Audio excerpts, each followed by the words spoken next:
Hello friends, ಎಲ್ರಿಗೂ ನಮಸ್ಕಾರ. ತುಂಬ ದಿನ ಆಯಿತು ವೀಡಿಯೋ ಮಾಡೋಕ್ಕಾಗಿಲ್ಲ. ಸುಮಾರು ಹತ್ತತ್ರ 1.5 ತಿಂಗಳಾಯಿತು ವೀಡಿಯೋ ಮಾಡೋಕ್ಕೆ ಆಗಿಲ್ಲ. ತುಂಬ ಕೆಲಸಗಳಿದ್ವು. ಹಾಗೆ ನನ್ನ ಆತ್ಮೀಯ ಸ್ನೇಹಿತನ ಮದುವೆ ಇತ್ತು. ಅದ್ರ ಓಡಾಟಗಳಲ್ಲಿ ವೀಡಿಯೋ ಮಾಡೋಕ್ಕಾಗಿರಲಿಲ್ಲ. ಎಲ್ಲರೂ ಕ್ಷಮಿಸಬೇಕು. ನಾನು ಇಲ್ಲೇ ನಿಂತ್ಕೊಂಡು ಹಳೆ ವೀಡಿಯೋದಲ್ಲಿ 1 ತಿಂಗಳ ಕಬ್ಬು, 15 ದಿವಸದ ಕಬ್ಬು, 1.5 ತಿಂಗಳ ಕಬ್ಬು, 2 ತಿಂಗಳ ಕಬ್ಬು ವೀಡಿಯೋ ಮಾಡಿದ್ದೆ. ಅದಾದ ನಂತರ ವೀಡಿಯೋ ಮಾಡೋಕ್ಕಾಗಿರಲಿಲ್ಲ. 3 ತಿಂಗಳ ಕಬ್ಬುದು ಮಾಡಿದ್ದೀನಿ. ಬಟ್ ಇಲ್ಲಿ 5.5 ತಿಂಗಳ ಕಬ್ಬಿದೆ ನೋಡಿ. ಇಷ್ಟೊಂದು ಬಂದಿದೆ. ನಿಮಗೆ ಕಂಪ್ಲೀಟಾಗಿ ನೋಡಿ ಇಷ್ಟು ಹೈಟ್ ಬಂದಿದೆ. ಸುಮಾರು 10 ಅಡಿ ಹೋಗಿದೆ. ಒಂದು 8ರಿಂದ 10 ಗಣಿಕೆ ಈಗಾಗಲೇ ಇದೆ. ತುಂಬ ಚೆನ್ನಾಗಿ ಬಂದಿದೆ. ಮಳೆ ಇಲ್ಲ, ನಮಗೆ ಕರೆಕ್ಟಾಗಿ ಮಳೆನೇ ಆಗಿಲ್ಲ. ಒಂದೇ ಒಂದು ಸಂಪೂರ್ಣ ಮಳೆ ಆಗಿದೆ ಬಿಟ್ಟರೆ ಇಲ್ಲಿವರೆಗೂ ವಾಪಸ್ ಮಳೆನೇ ಆಗಿಲ್ಲ. ಜುಲೈ ತಿಂಗಳು ಬಂತು, ಒಂದೇ ಒಂದು ದೊಡ್ಡ ಮಳೆ. ಅದು ಏನಪ್ಪ ಅಂದರೆ ಒಂದು 8 ಬಳ್ಳು ಹಸಿ ಆಗೋಷ್ಟು, ಅಂದರೆ ಒಂದು 6 ಇಂಚ್ ಹಸಿ ಆಗೋಷ್ಟು ಅಷ್ಟೇ ಬಂದಿತ್ತು. ಅದಾದಮೇಲೆ ಮಳೆನೇ ಬಂದಿಲ್ಲ ನೋಡಿ. ಇನ್ನೂ ಗೊಬ್ಬರ ಹಾಗೇ ಇದೆ, ಇನ್ನೂ ಕರಗೇ ಇಲ್ಲ. ಮಳೆ ಆಗಿಲ್ಲ ನೋಡಿ, ಗೊಬ್ಬರ ಹಾಗೇ ಇದೆ. ಆದರೂ ನಾವು ನೀರಿಂದನೇ ಮೇಂಟೈನ್ ಮಾಡ್ತಾಯಿದ್ದೀವಿ. ಬಾವಿ ಹಾಗೆ ಡೋಣಿ ನದಿ ನೀರು ಏನಿದೆಯಲ್ಲ ಅದರಿಂದನೇ ಮೇಂಟೈನ್ ಮಾಡ್ತಾಯಿದ್ದೀವಿ. ಹಾಗಾಗಿ ಈ ನೀರು ಒಂದು ಇರಲಿಲ್ಲ, ನಮಗೆ ಅನುಕೂಲ ಇರಲಿಲ್ಲ ಅಂದರೆ ಸ್ವಲ್ಪ ಭಾಳ ಕಷ್ಟ ಆಗೋದು. ಯಾಕಂದರೆ 30 ಎಕರೆ ಒಂದೇ ಕಡೆ ಇಷ್ಟೊಂದು ದೊಡ್ಡ ಪ್ರಯತ್ನ ನಾವು ಫಸ್ಟ್ ಮಾಡ್ತಾಯಿರೋದು. ಬೇರೆಯವ್ರು ಮಾಡಿರ್ಬೋದು, ನಾವೇ ಫಸ್ಟ್ ಮಾಡ್ತಿರೋದು ನೋಡಿ. ಒಂದು 10 ಗಣಿಕೆ ಇದೆ.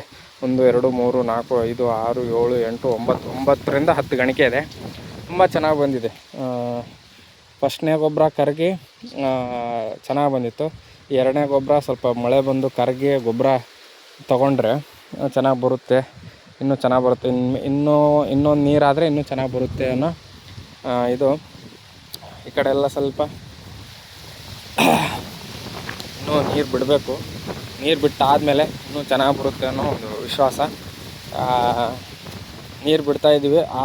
ಆದರೂ ಸಹ ಮಳೆ ಆಗಲಿಲ್ಲ ಅಂದರೆ ತುಂಬ ಸಮಸ್ಯೆ ಆಗುತ್ತೆ. ಎಲ್ಲ ಭೂಮಿನೂ ನೀರು ಮೇಂಟೈನ್ ಮಾಡಬೇಕಂದ್ರೆ ಸುಮಾರು ಒಂದು 20-25 ದಿನವೇ ಬೇಕು.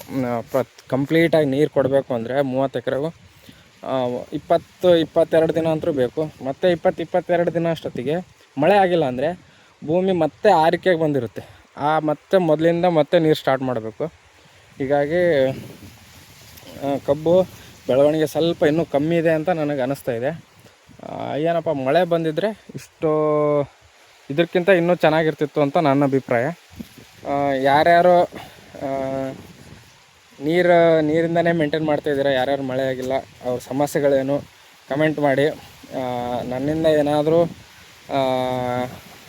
ಏನಾದರೂ ಟ್ರಿಕ್ಸ್ ಗೊತ್ತಿದ್ದರೆ ಅಥವಾ ನನ್ನ ತಲೆಯಾಗ ಏನಾದರೂ ಹೊಳೆದ್ರೆ ನಿಮಗೆ ಕಮೆಂಟಲ್ಲಿ ತಿಳಿಸ್ತೀನಿ. ಆಮೇಲೆ ನೀರನ್ನು ಸ್ವಲ್ಪ ಆದಷ್ಟು, ಈಗ ಮಳೆ ಆಗಿಲ್ವಲ್ಲ, ಸ್ವಲ್ಪ ರಿಪೀಟೆಡಾಗಿ ಕೊಡಿ.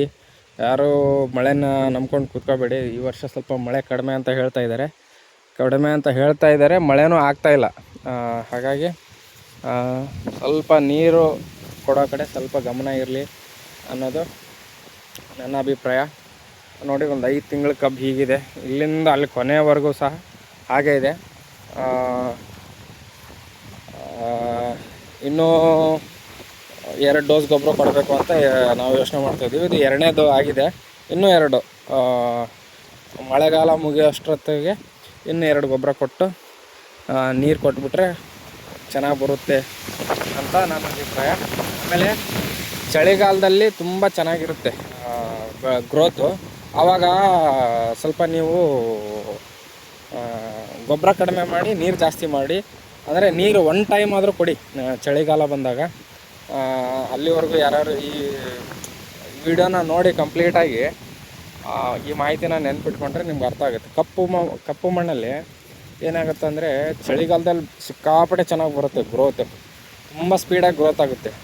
ಏನಂದರೆ ಒಂದು 10 ದಿನಕ್ಕೆ ಒಂದ್ಸಲ ಆದರೂ ನೀರು ಕೊಟ್ಬಿಡಿ, ತುಂಬ ಚೆನ್ನಾಗಿ ಬರುತ್ತೆ. 2-2, 3-3 ಎಕರೆ, 4 ಎಕರೆ ಮಾಡಿಟ್ಕೊಂಡು ನಾವಂತರೂ ರೆಗ್ಯುಲರಾಗಿ ಬಿಡಲೇಬೇಕು.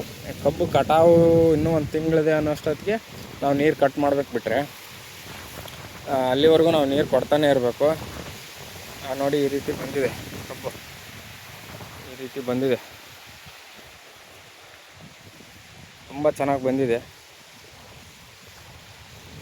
ಮಳೆ ಆಗಿದ್ದರೆ ಇನ್ನೂ ಚೆನ್ನಾಗಿ ಬರ್ತಿತ್ತು. ನೋಡಿ ಗೊಬ್ಬರ ಎಲ್ಲ ಇನ್ನೂ ಕರಗೇ ಇಲ್ಲ. ನೋಡಿ ಇನ್ನೂ ನೀರು ಬಿಟ್ಟ ಮೇಲೆ ಇನ್ನೂ ಅದು ಗೊಬ್ಬರ ತೇವಾಂಶ ಆಗಿ ಗೊಬ್ಬರ ಭೂಮಿಗೆ ತಾಕಿ ಬೇರುಗಳಿಗೆ ತಾಕಿ ಇನ್ನೂ ಚೆನ್ನಾಗಿ ಬರುತ್ತೆ. ಇಷ್ಟು ಹೇಳಿ ನನ್ನ ವಿಡಿಯೋ ಮುಗಿಸ್ತೀನಿ. ಧನ್ಯವಾದಗಳು.